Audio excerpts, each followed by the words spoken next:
Hello, it's Ukulele Saz, and this is the Creedence Clearwater Revival classic Have You Ever Seen the Rain? A song I love to play with my groups, and it's one of those songs that becomes a little bit of an earworm that you end up singing all week. But the good thing about this song is it never gets old. The even better thing about this song is it's in the key of C major, which means it's suitable for people to play at any level. However, what I'm going to do is I'm going to just take things a little step further and give you some different things to work on, including some twinkly chord shapes, incorporating what the piano and the bass do in the song on the ukulele, and really turning this little instrument into the full band in some way, shape or form. So I hope you enjoy this lesson. So the chords that we're going to need in this song, funnily enough, is C, and we're just going to keep C on the normal standard open C that we normally play. We are going to need F, and we are going to need G. We also need A minor. So we have C, F, G, A minor. But we are going to need a couple of twinkly-ish versions of F and G. So how we're going to play those are pointy finger on where the C chord would normally go. And in fact, it makes sense to actually play C using your pointy finger in this song. These two fingers, not your pinky, but the ones in the middle and your awkward ring finger, they're going to go on the C and the E strings in the 5th fret. Now this is an F add 9 chord because we've got the G note in here, but it sounds lovely, so we've got F. And then from here, all you're going to do is shift this position up by 2 frets so that you're in the 2 dots, 5 and 7. And that's an alternative twinkly way to play G. So we have C, we have F, and then G. We do have some slight variations of some chords when we come to the chorus, but it's easier if I explain that to you when we come to the chorus so that you can hear exactly why we have those different chords in there. There's actually lots of things to listen to in this song. I want you to really listen to what the guitar does and how it strums. I want you to listen to what the bass does in the chorus. And then at the end of the intro and at the end of each chorus, I want you to listen to what the piano does, because each of those things are going to be replicated. So the intro of the song is really fun. It starts with quite a fast strum on A minor, and it's like a down, up, down, down, up, down, up, like so. So we go down, up, down, down, up, down, up, F, down, up, C, G, C, 2, 3, 4, C, 2, 3, 4. Down, up, down on A minor. And then in between that, down, down, up, C, down, up, down, just like the A minor. Then we've got G, and then we've got C. So the first one you've got F,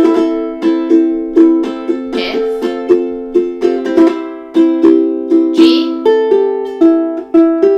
and then C.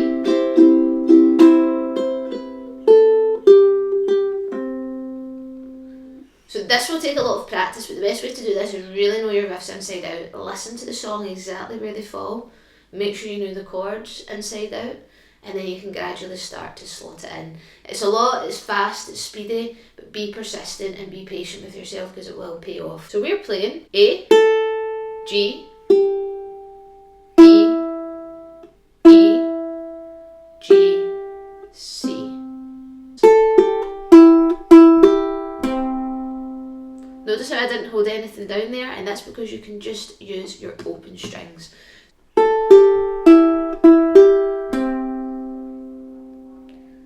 We then have an alternative one in which we play. So for this one we play C, E, A, G, G, C. So your first one, and your second one, and as soon as that C strikes for the second one, that coincides with when we start strumming the C chord of the next section. So they actually come in the intro. F, down, up, down.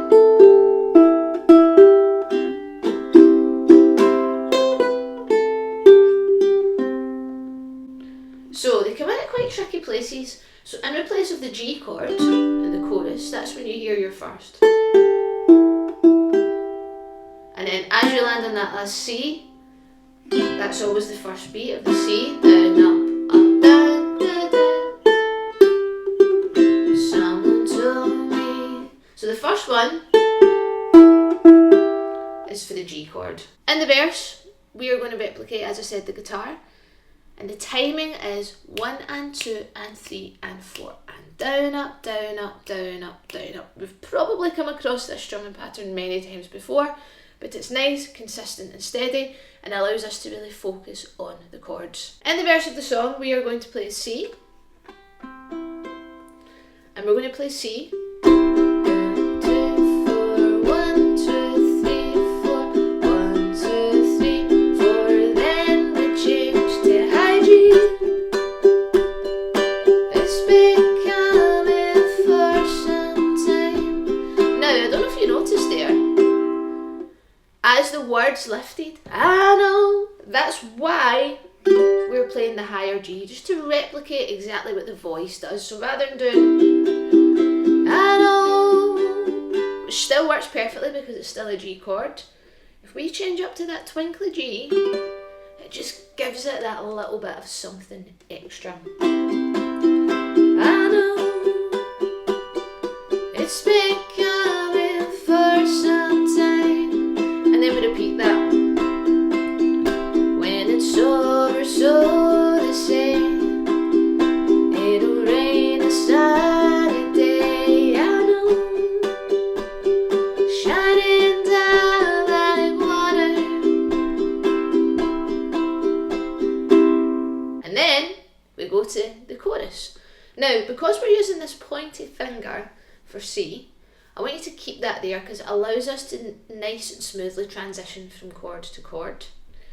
Now for the strumming pattern here, you can do down, down, up, down, up. It works really well. Or you can stick to the down, up strumming just to keep it consistent, especially because we are going to be focusing a little bit on this hand. Now the chorus, we go F for 4, G for 4. The first 2 times in the chorus, when we say, I wanna know, we're going to do twinkle F. I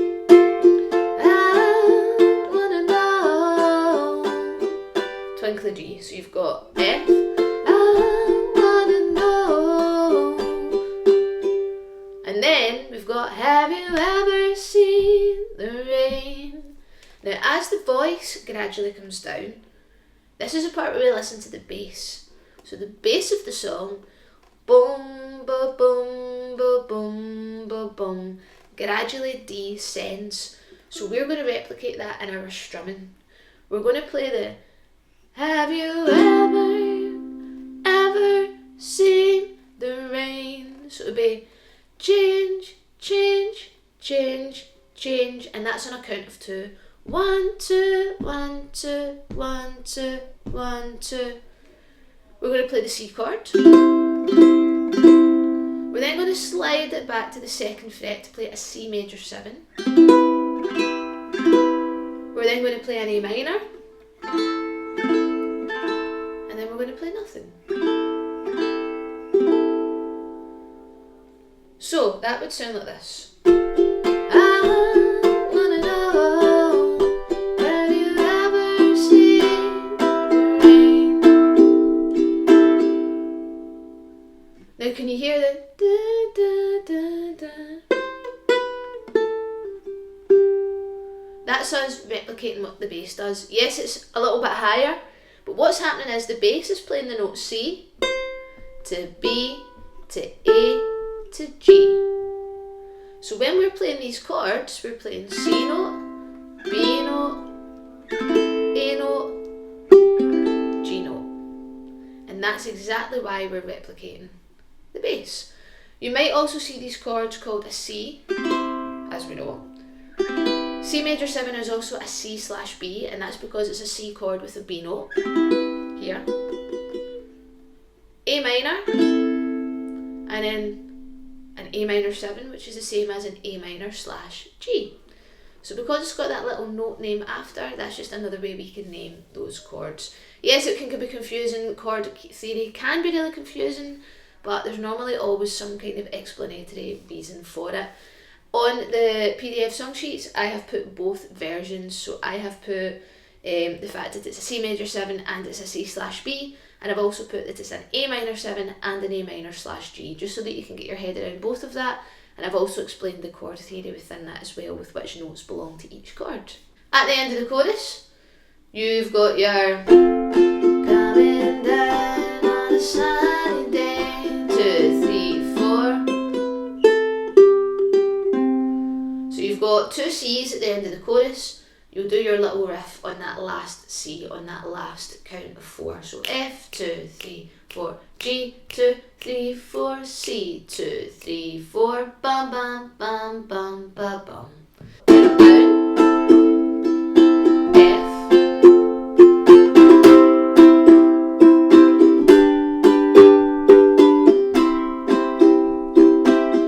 and then we've got the verse. Someone told me long ago, there's a calm before the storm. I know it's been coming for some time, and it's over, so they say. It'll rain a sunny day, I know, shining down like water. And then we've got twinkle F. I wanna know, have you ever seen the rain? I wanna know, have you ever seen the rain? Then normal F, coming down on a sunny day.